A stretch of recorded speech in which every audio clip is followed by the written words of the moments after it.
Okay, so this one is an incline bench press. Okay, so meron tayong dalawang variation. Ang isang variation is barbell. Okay, so perform natin yung barbell. Okay, so first, pag higaan nyo sa bench, make sure na naka-chest out kayo. Okay, so punta tayo sa bar. Start with the shoulder width. And then grab the bar. Okay, make sure na equal ang placement ng arm. And then press. Ayan. Okay, and then go down. Control the movement, and then explosive. Yan. Okay? Control, and then make sure na yung bar is naka-place sa upper chest natin. Okay, so proceed tayo sa second variation ng incline bench press.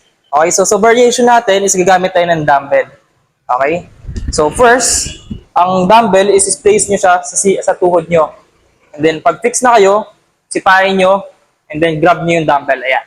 Okay, go down. Make sure na chest out. Okay, and then place yung dumbbell sa upper chest. Ayan. Then pag fix na, go up. All the way up. Ayan. And then control, movement. Ayan. Control nyo lang yung pagbaba. And then explosive, go up. Ayan.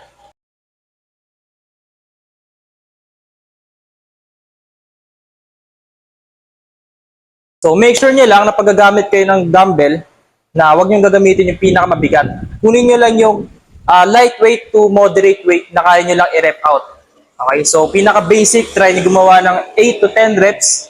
And then after yun, try nyo mag-progressive overload. Okay, so yun yung dalawang variation ng incline bench press machine.